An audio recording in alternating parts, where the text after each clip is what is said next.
Greetings and welcome to Old Drunken Discography, where old friends and fans come together to BS, argue, occasionally agree, and discuss a musical artist.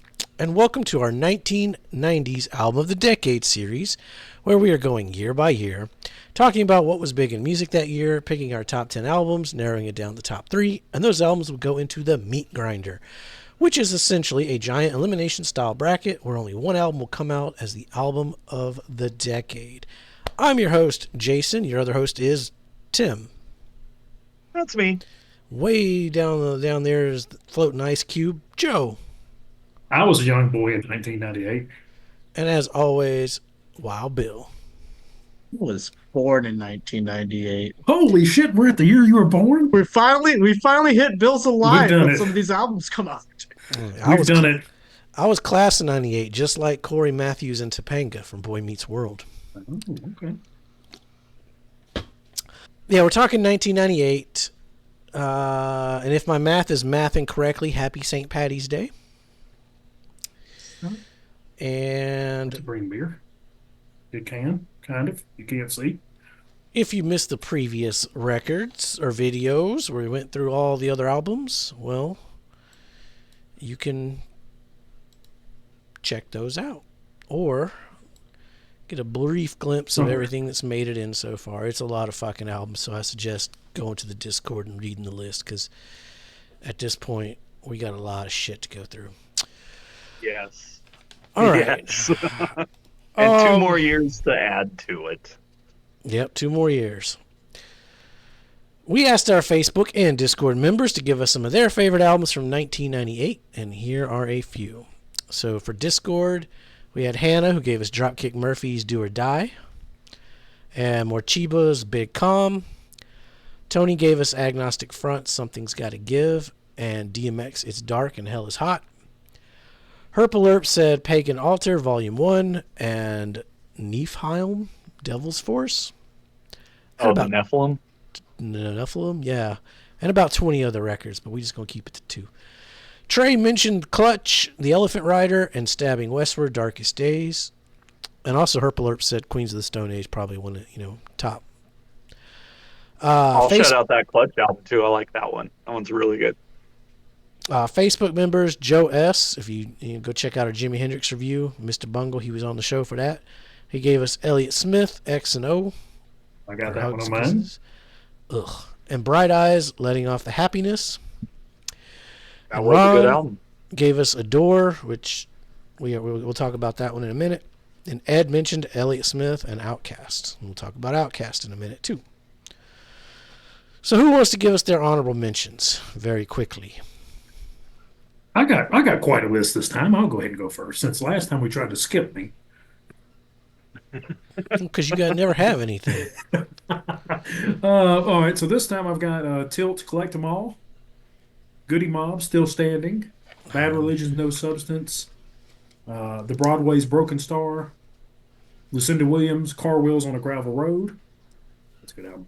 The Queers, Punk Rock Confidential, Goo Goo Dolls, Dizzy Up the Girl, Swingin' Others, 5 Lessons Learned, Hole, Celebrity Skin, Screeching Weasel, Television City Dream, All Mass Nerder, and Saves the Day, Can't Slow Down. I did pretty good, considering in my notes here I put the artist in front sometimes and behind sometimes. So I really was working against myself. I'll follow up on that since you wiped out about 4 of mine.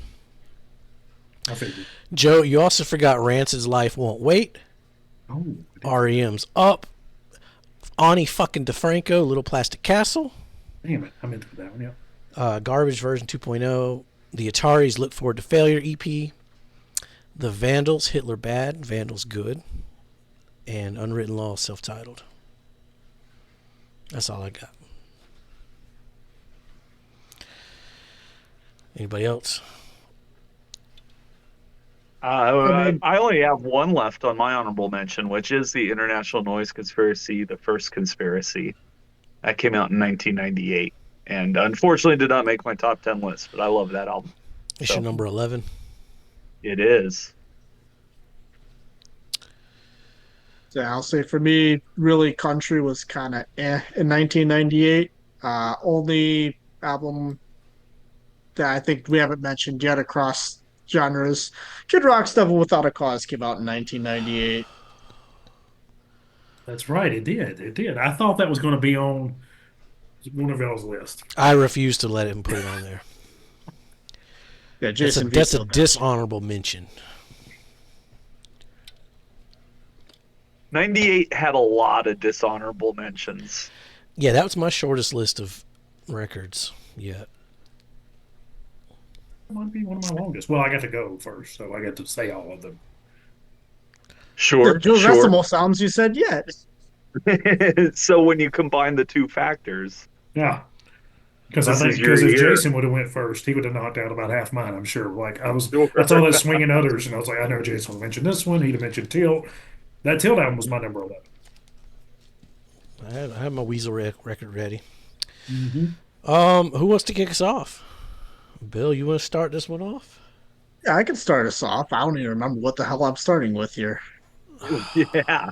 So it was after recording, I gave you my list. Oh, Smashing Pumpkins. All right. So 98. So now we're nearing where Smashing Pumpkins is kind of doing a about face here after this album. They started on this album, and this was kind of for me the beginning of the end for Smashing Pumpkins. I would say, I mean, you still had, I mean, you had Ava Adore, you had Daphne Descends, you had Pug, you have Annie Dog on this album. Perfect. That was a single, wasn't it? Yes, it was. I mean, this was a solid album. I like this album. I mean, granted, I like Smashing Pumpkins in general. But yeah, especially like at 98, for me, this one, for me, hit the top 10 albums in the year. I felt like was definitely needed to mention.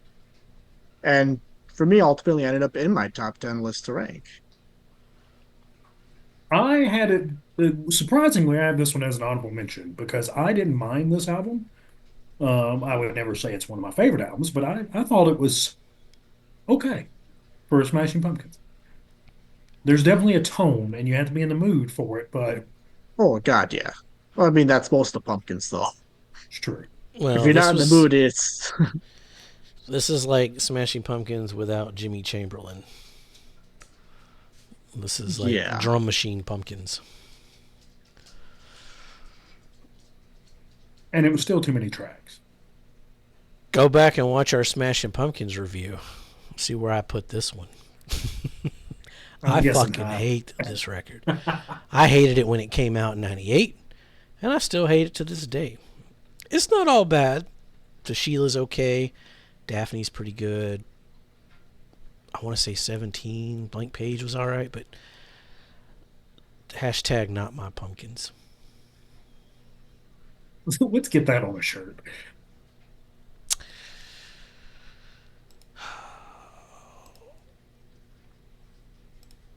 Well, that was that's going to go number one for right now. All right. That's right. Our shit's fucking reversed in this one. Okay.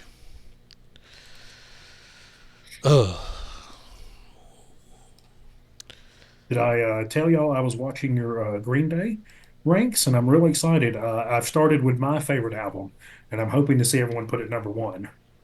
I didn't start with the first episode, but we'll go back to that. Did you see? We already released Uno? No. Uno is definitely not my favorite. We've already released your number one, haven't we? Yeah, I was watching it. I just started watching. You saw where it landed, right? It didn't land number one for any of us. I'm about half though. What do you mean? Oh shit! I spoiled it. Shit. Spoiler alert. That should be number one album, everybody. Warning. Well, you should have watched our video. You heard our what's it called? The viewer. Well, I was watching in between work. That's a fun series. Everybody should go back and watch the Green Day videos. We demand your full and undivided attention. That's right. I'm excited. All right, Joe. You never know what's going to happen. Hey! All right, so I've got Neutral Milk Hotel, which was recorded here in Denver, which I didn't know until today. I saw that. This is kind of a... let's go on a journey. Let's go on a story together. I went to high school with a guy who I didn't realize was into a lot of different music. As I got into my 20s and met up with him again, I started getting introduced to different bands by him, and this was one of them, Neutral Milk Hotel. My wife, also big fan of this album. Uh, it's great. It's great all the way through. A lot of inspiration from the Diary of Anne Frank in through this. Uh, just So amazing. it's a happy piece. Yeah, it's really uplifting. Yeah. Okay. I can't tell you a bad song here. I mean, I think they're all really, really good. Very different. This person, Neutral Milk Hotel, never put out anything else afterwards. So this has become kind of an indie darling for those who don't follow any kind of indie music. But I love all these. And An Airplane Over the Sea is probably your biggest standout. Um, with the line, how strange it is to be anything at all. Great album. Fantastic. Yeah, not familiar with it at all. I'm excited to hear it. I know the name, I know the album cover, but I've never bothered to listen to this. I just assumed it was like some indie emo shit. Well, I mean, I'm not gonna say you're wrong. It is some indie emo stuff, but I love the where the inspiration it takes from. Um, I I'm a big fan of it all. If I can tell you maybe once you get to Oh Comely, maybe a little too long. That one may last a little long going into Ghost. That may be your down point in this, but I think it picks back up with Untitled and Two Headed Boy Part Two. I would love to do an Is It Art, though, on that one. That's a good one. It kind of calls for it, doesn't it? Hey, that one, yeah, that screams an Is It Art episode right there. Unfortunately, there's only one other album to like compare it to. So, Oh, they only have 2 albums? On Avery Island and that one. I know they've got some. I believe they have some EPs and things. I'm not a huge fan of On Avery Island. I really like this one. All right. I'm fucking starting off with fucking Pearl Jam. Goddamn right. I grabbed the wrong Pearl Jam record, evidently. Yeah, Yield. Yield's better than Self-Titled, so I like this Pearl Jam. This was, to me, their most I don't know, it's probably not underrated anymore. I think everybody likes Yield now in the Pearl Jam world, but there's not a fucking bad song on this one. And this is the first Pearl Jam record after quite a few that doesn't suck at some point on it. So, what's number 8 called? Red Dot. Is it called Red Dot? Mm-hmm. Good for them. Yeah, it's okay. It's good. Do the Evolution. They started putting singles out again. I think they started getting back on like making music videos after the whole Ticketmaster. Eddie wanted to disappear for a while. But I remember Given to Fly was everywhere. Given to Fly was big. Yeah, and that's a pretty good song. I do like that one. So. Yeah, I mean, it starts off rock. Like, Pearl Jam rocks on this record, and it's going to be a while after this before they rock again. So, I like this one. Keep on rotting in the free world. Keep on rocking in the free world. I listened to this very early on for rankings here, and You didn't like it. it's just Pearl Jam. I mean, that's, Well, yeah, it's just Pearl Jam. It's not reinventing the wheel here. Mm-hmm. But it's good Pearl Jam, you know? Some bands, that's all you want. Just a good, solid, like a Foo Fighter record. You just want a good, solid Foo Fighter record. Pearl Jam's like that. I like it. I put those two bands together also. Well, we know you have Dave Grohl bias on this show. And Tim. Now, Bonus are back.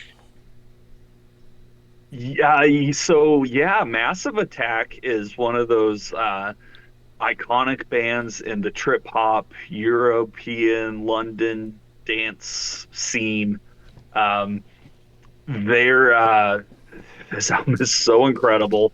One of the songs was used as the theme for House. Every time I'm playing this album, somebody goes, "Oh, I know this song," because I never watched House, so I didn't know that.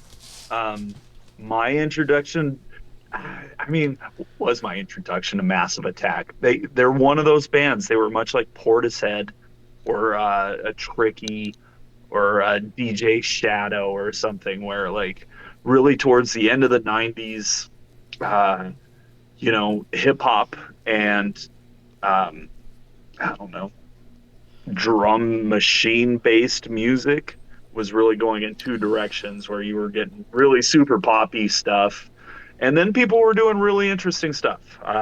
This album is super interesting. It's perfect for a Sunday night or a Sunday morning. Um, yeah, it's super clean. Starts off with Angel, which is one of my favorite songs. I love the bass line on it. I just love the mood of it. There's not a bad song on here. They're one of those artists who have an amazing catalog, and this is an album I still visit a lot. Very good album. This is like Highly recommend it. neutral milk for me. I got no dog in the fight, but I do remember that band name, and I remember that album cover. Like, this album was like all over the place at the time.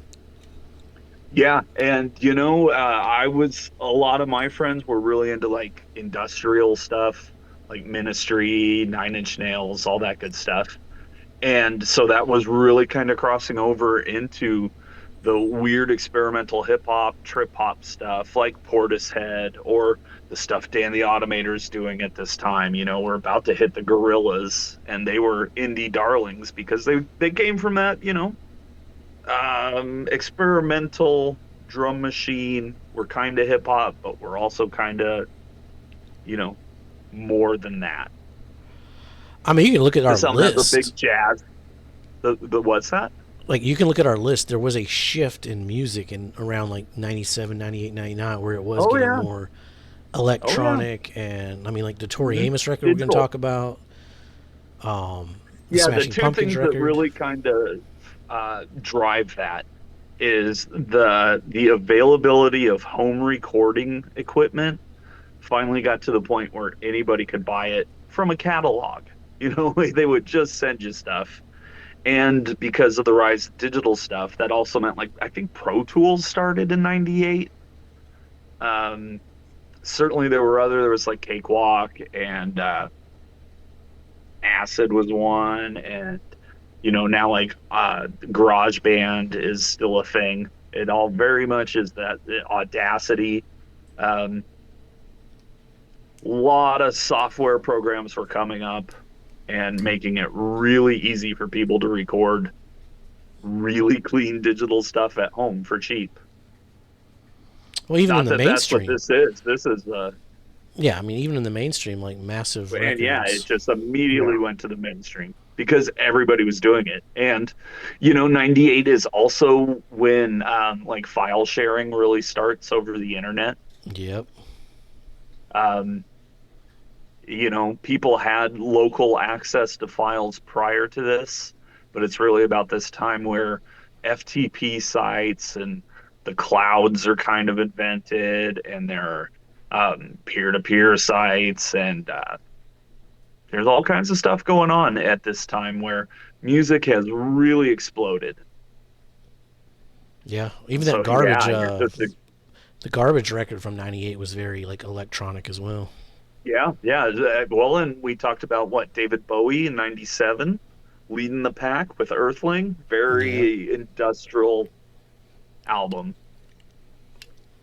But I wouldn't say anything about this as industrial. This is much more downbeat, like London goth dance club.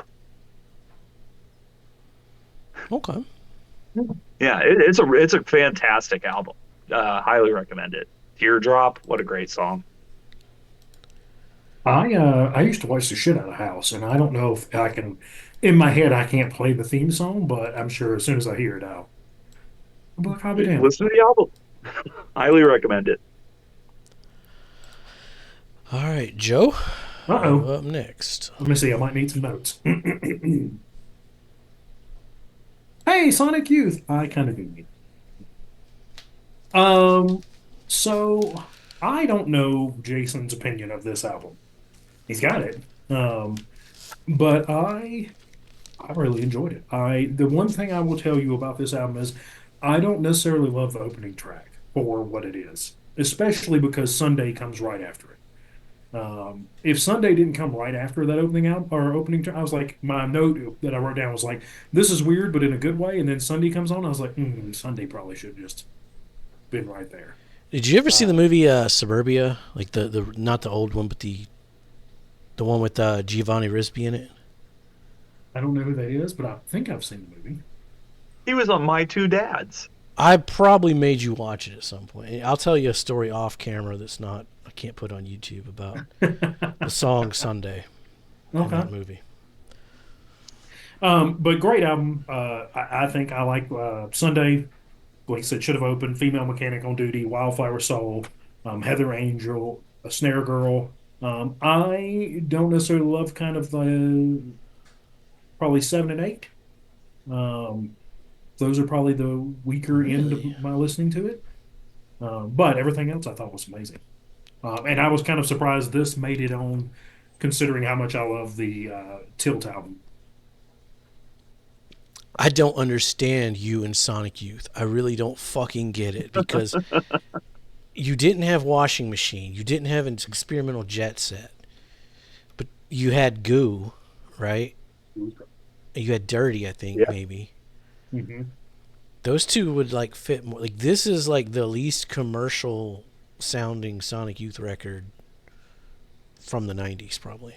Like this one is, this is a very Kim Gordon driven record. Like I can see that. I mean, I like 1 through. I really enjoy 1 through 5 are amazing. French Tickler's pretty good. 7 and 8 kind of low for me. Then 9 through 11 really good again. And to me, it reminded me of the first 2 albums.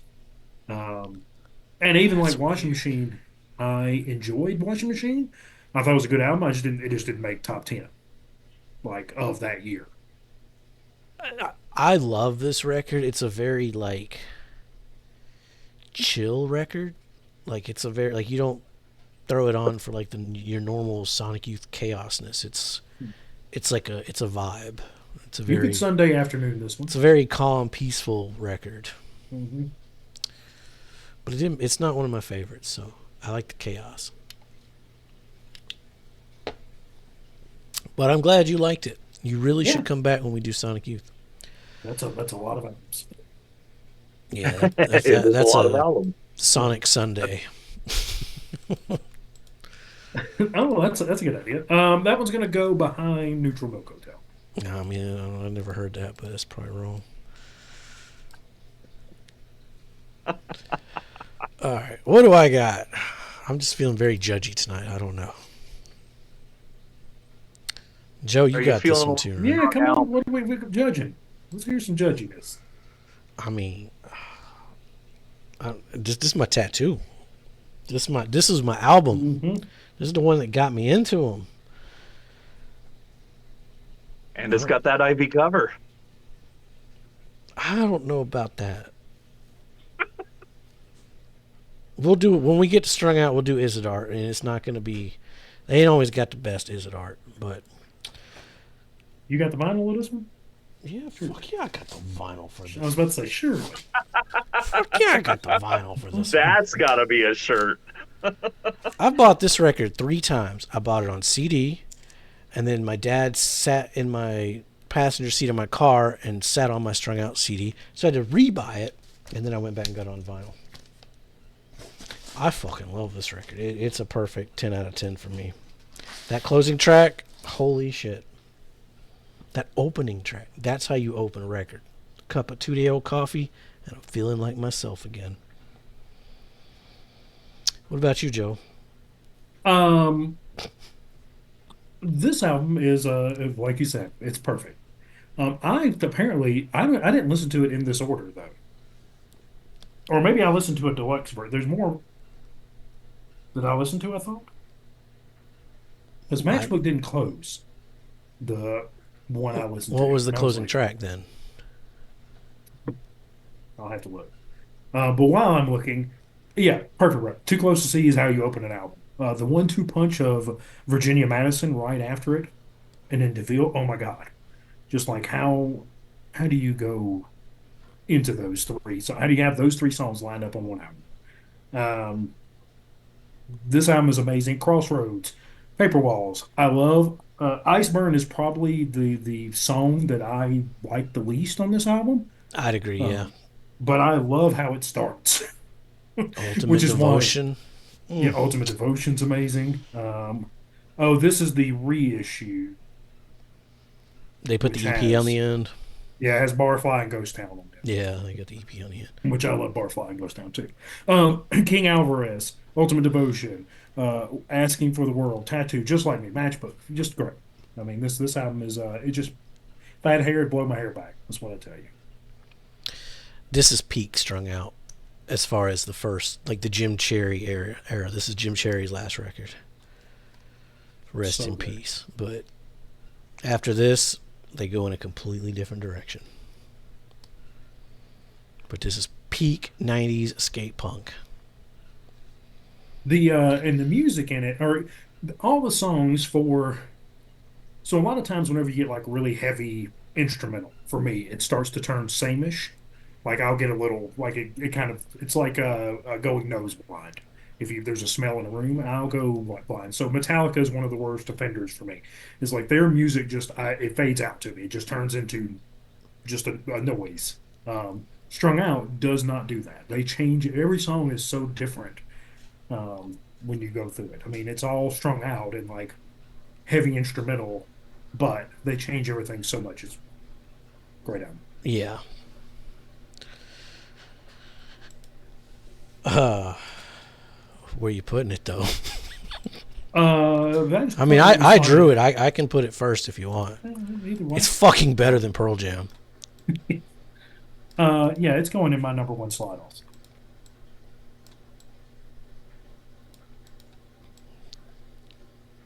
And there she sits. Hmm. All right, Tim. Oh, I did some homework on this one. Oh yeah. Yeah, I was like, I know the name. I remember hating that fucking song. What's the song? I went to Spotify. I went to the very first, like their most biggest song. It was like, I think It it was is from this album, absolutely. yeah. Yeah. And I heard it, and it was like, that's why I fucking hate this. I hate this song so much. That's as deep as my research went. I didn't go the rest of it. Okay, so obviously the song he's talking about is Space Lord. It's one of those hits of the 90s that shouldn't have been a hit. Is Um, that the Space Lord Mother Mother? it is. Okay, well, I'm surprised I This know a song is by these the people. album. This is like their fifth album, I think, at this point, fourth or fifth album. They were one of the pillars of what would become known as stoner rock or doom metal of the 2000s. Um, they're very Stooges inspired. It's very Motorhead, just loud in your face psychedelic rock music. And yeah, this is probably their commercial peak. This was their major label debut. This, actually had a hit video on MTV at the time. But the whole album is just fantastic. Crop Circle starts it off amazing. The title track, Power Trip, is so good. It's one of my favorite songs. This one's got also See You in Hell. It's like it got like 98 was also that time where people were starting to get into that 60s psychedelic sound again. Garage Revival's all right around the corner. Garage Revival's right around the corner. Monster Magnet's already there. Um, Tractor is a remake of one of their older songs. I love this remake. It's big, it's heavy, it's hilarious. They're just one of those bands that, yeah, much like Caius and Fu Manchu and Monster Magnet, like and Sleep. That's really like the pillars of everything that's going to be good about heavy music in my opinion, in the 21st century. And it does. It comes from it's very 60s and 70s hard rock, psychedelic based. Um, Great album. Love it. I still listen to it all the time. Yeah, you've talked about them a couple times, and it's always like that's one that I'd be curious to like go through their discography because Yeah, I mean, this fucking was hate my that one entry. song so much. Well, there's so much more than that one song, That's and what that's keep I saying. think is a trust you. good song too. So I think yeah. Oh, I don't know. I think TK 101 had that on play at once Dude, every they 30 fucking minutes. love they if they weren't playing fucking Rush's Tom Sawyer, they was playing Yes. fucking Monster Magnet song. It had its moment for sure. But yeah, I enjoy the rest of the album. I enjoy the rest of their discography. I think this is a really underrated band. And yes, this is their one-hit wonder moment to shine. So this would be where most people would start, Which is fine, you know. Some of them, that's how, which is fine. Yeah. Yeah, it's a great album. it's like Fiona Apple. Her lead single, her big hit was like, oh, what is this? There's a lot more to her Right. than. But then you dig a little deeper, and it's like, oh, that's pretty good. Yep. Completely off subject here before you put it where you want to. Every time you say Fu Manchu, I keep thinking of Fing Fang Foom, the like Marvel enemy. I don't know why. Okay. No, it's they're a Southern California skate rock Black Flag influenced. We'll get into some Fu Manchu a lot here coming up in the next couple of years. That sounds They're putting way out more albums interesting at than this Fing Fang point. Foom. Yeah, it's good stuff. Real good stuff. All right, where are you ranking it, Tim? It's tough. This is a tough choice because they're so completely different albums, completely different vibes. I do think the Massive Attack is better though, Okay, I did so not see it'll that slide coming. into number 2. All right, Bill. Get down to business. Oh my Bill, did you know that was the next one coming up when you said Yes, let's get I down to did. business? I looked Okay. ahead. I was just checking. Hey, I could do 3 seconds of planning ahead. Come on now. Give me a little bit of credit. Hey, I I'm gotta glad go you get plan. another beer. Y'all keep I'm glad you going. plan I ahead. was just thinking that myself. I would love to hear I want to hear what's going on. Why we think that Eddie Murphy singing ranks in the top 10. Why And not? it's I mean, not party all the time. well, just say I was looking at what came out this year. Like, oh shit, like 1998. Oh, Mulan actually has, I would argue, one of the best soundtracks. And I'd like to just throw in 50 cups of coffee. Intergalactic. 3 MCs and 1 DJ. I just like to throw that out. This is the one you want to throw all that in against? I could throw it in on the one you put in above your first one too. So just pretend I said it then too. I mean, oh, I think it's the timelessness of a lot of these songs. I'm not just talking I'll Make a Man of You. Like, Reflection and Girl With Fighting For It, that entire first half was phenomenal. I mean, you get some instrumentals then, you're in the end. But, Yes, you do. yeah, On a Disney soundtrack. Like, how this soundtrack was orchestrated, you could tell they did an exceptional job mirroring the emotions and what was going on as you was listening to it, and without even watching the movie, just listening through the soundtrack, you could kind of picture how everything's going on. Like, does an exceptional job of conveying the emotions and everything else that's going, and I think that actually makes it as a phenomenon. From album start to finish, I would say it's, well, like I put Hunchback of Notre Dame on my list back in 1995. Well, we remember. Pepperidge Farm remembers. Yep. And I would say that Mulan actually does a better job of carrying the story through the album than that did. I Even don't though I would say disagree. I don't disagree with that point at all. I don't Because either. Notre Dame's soundtrack is terrible. the songs are good. Wait. Let me quiz you, Joe. Okay. Because when we did the Hunchback of Notre Dame, Got a gun to your head. you had a gun to your head to name one song, and you couldn't do it. Can you do it now? We Tim Three Gargoyles.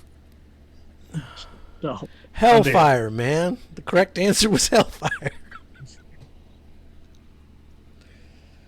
Actually, I think wasn't Hellfire the one that Joe's like, I can remember that one.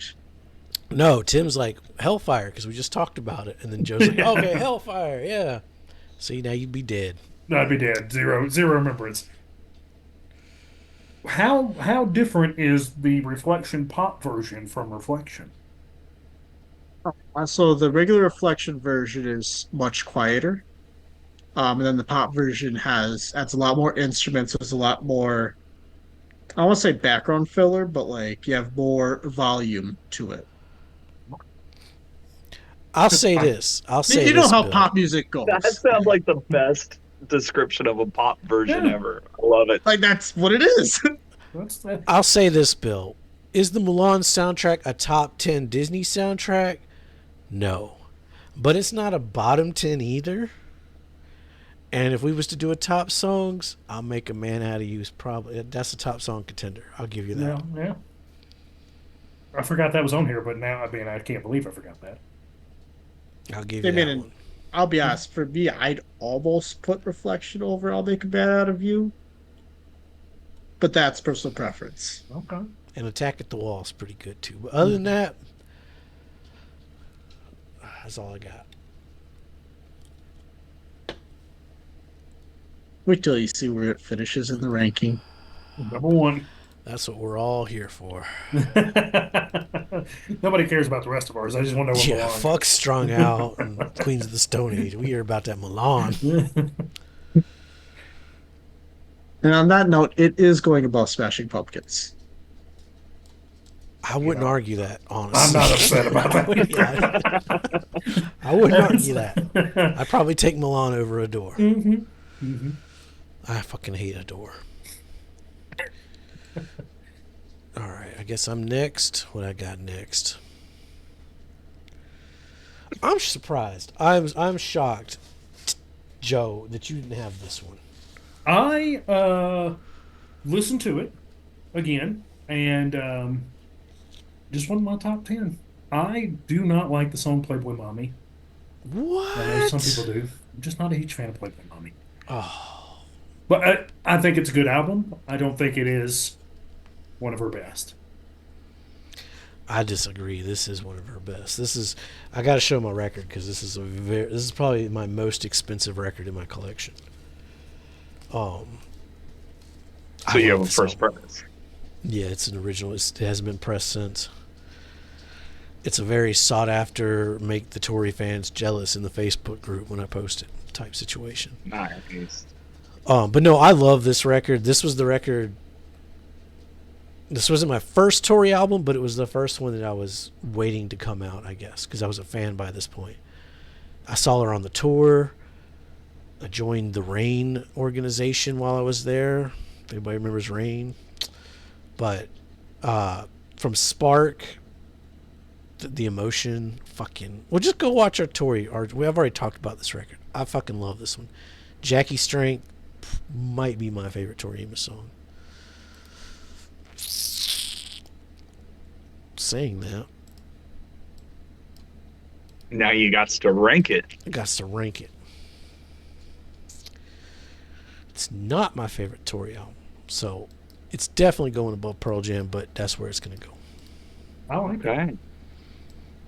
Okay. It was in honorable mentions, but I knew you were putting it on, so I didn't. Yeah. All right, who we got left? We got Tim and Bill.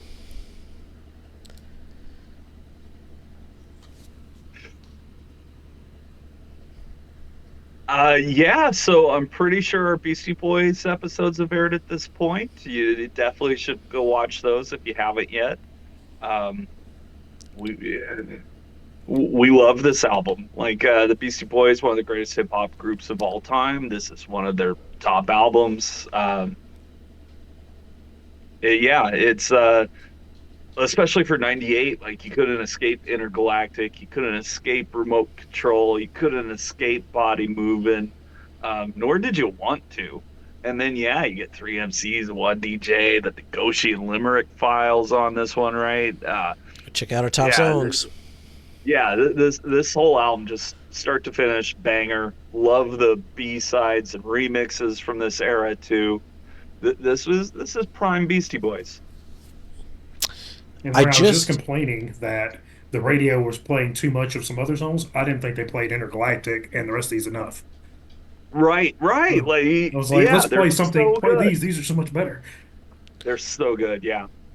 I only got two things to say. One, because go check out our Beastie Boys review to see what I think about the record. One, Bill, is it art? I just got done finishing that video, and you were complaining about the sun, and there was wasted space. And I didn't think about it during the recording, but during editing, I said, well, if it wasn't there, you wouldn't know it was a sun. It would just be a yellow background. So it needs those black corners to make it work.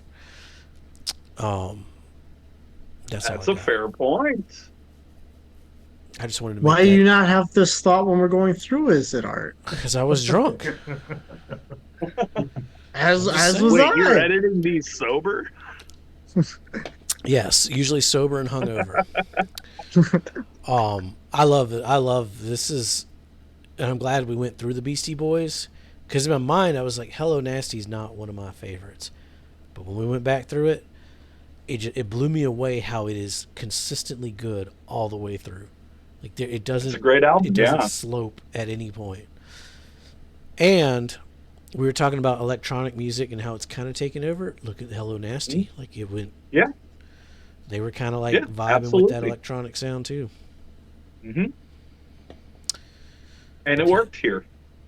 I think that's my next one too. Yep. So. Perfect. Yeah. No. It's I love this album. It's an incredible album. If I remember, Bill had it pretty low though. Yeah, I don't think Bill liked it as much, but I since we've filmed those, I've gone back and listened to it a couple times, and it's one of those albums. Like, yeah, I bought it day one. It is a grower, and it just continuously grows. You can go an hour with it in between listens and be like, "Oh man, I'm hearing new stuff," or you can go like 10 years and be like, "Oh man, I forgot how good this was." Yep. It's just one of those albums. It's incredible, yeah. I had it for an honorable mention also. Where did I put it? It's better than Pearl Jam. But I love that Tori record. That's my top Tori, and that's my top Strung Out. So. Yeah, I want to say it's better than the Massive Attack album. Oh. I like that. So it's going to sneak into my number one at the moment. Like Will it stay there? Bum, bum. I mean, it's going to get votes in the grinder from me. I'll just say that now. Yeah. Operation Cock got to keep it real. What? All right, Listen, Bill. what happened to Operation Come? I mean, we don't. There's nothing here for us on that one. Beastie Boys doesn't fit in that category. He went to the rock side of Come, I guess. Yeah. That new metal creeping in. I'm a vote for Beastie Boys most of the time. It depends on what's again. Fucking Bill probably vote Beastie Boys now too. Uh-huh. Probably. Anyways, so now we get System of the Down self-titled. And, when I was looking through 90, I'm like, oh shit, like, System of the Down released an album this year. So I get first couple tracks to listen to. I'm like, all right, like, yep, I'll put this in my top 10. And, I know this isn't their big album. I mean, I know that this kind of got them noticed by some people. I think is an Oh, album. It got bigger. Sugar was a Yeah, Sweet Pea and Sugar were huge. yeah. Yeah. Yeah, everybody heard this album when it came out. Okay. Well, I didn't, but I heard those singles.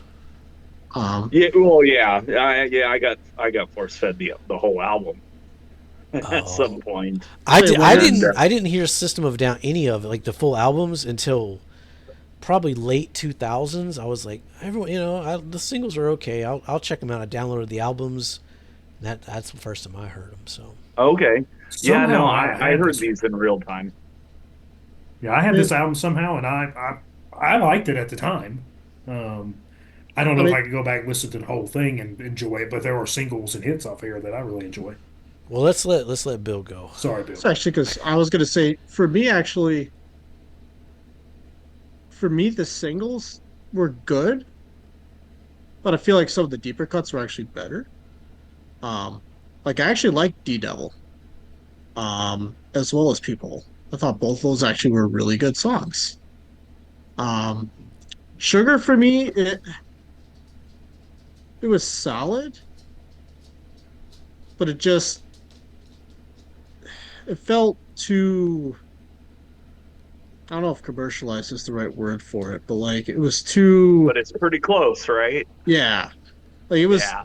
It was like almost too polished at the time, or like I don't know how else to describe it. Like I like Sugar. I ain't gonna lie. Sugar's pretty fun.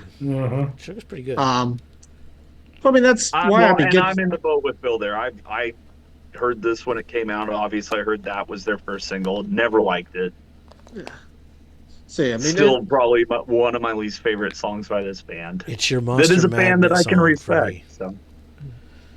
See, I mean, and then the rest of it, honestly, I I'll listen to this album again while I was at work here, doing bullshit.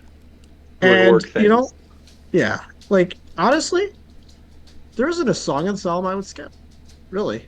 I mean, let's say I said Sugar is probably my low point, especially considering the single is kind of weird for me. But you know what? I would listen to this album again and again and have no issues with it. Thought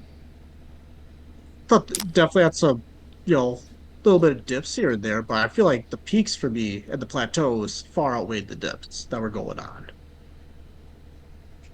If my memory is correct, and it's been a very long time since I listened to System of a Down, but Sweet Pea, Sugar, Spiders, and I think was it War or Mind were the ones I really liked. Those were all the singles. I know three of them were the singles, yeah. But I can't remember if it was War or Mind that I enjoyed. There was something at the back end of that I liked. Probably Mind, if I had to guess. What you said about Strung Out and how the album changes, to me this album is so flat. If you like one song, you like it all. The whole thing sounds exactly the same to me all the way through.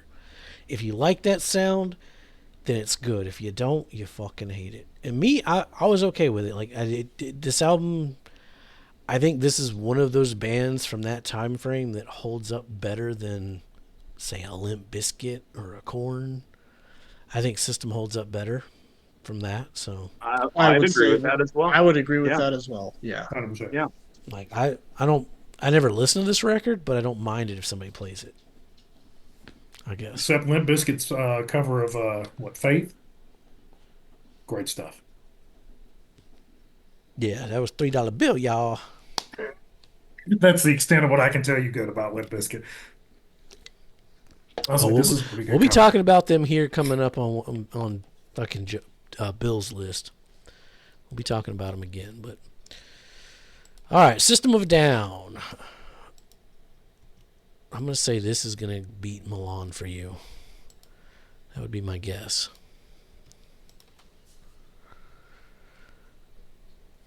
Yeah. Was that accurate? That's accurate, I'll be. Yeah, it'll beat Milan. Okay, well. It definitely beats that fucking Pumpkins. Well, that was without a question. There was no debate on that one. All right, We're going to wrap up for part 1. Stick around for part 2, where things start getting kicked out. The Pearl Jam didn't even make it to part 2 before it got kicked out. So Poor Pearl Jam. Poor Pearl Jam. They can first one wipe out. their tears with all the dollar bills they have. Yeah, just be happy they made the list. They made the list. That's all I can do. They made the grinder. Yeah, they've been the grinder. When Tim called out sick, that's when I got Pearl Jam in the grinder. Sneaky bastard. Every Monday, or the first Monday of every month, we're going to start streaming live. So all the crap that I have to cut out in between these episodes, you'll get to see live. Stick around for that. We'll be doing Album Wars, Black Sabbath's versus Ozzy's Blizzard of Oz. That'll be fun. We're going to talk Operation Ivy. And then we're going to talk about Record Store Day 2025. Woo! So, yeah, check that coming out. Up quick. April 7th. And happy St. Patty's Day. If I'm mathing this correctly and I didn't fuck up the schedule at some point, it's St. Patrick's Day. So get drunk. Be safe. May the luck of the Polish be with you.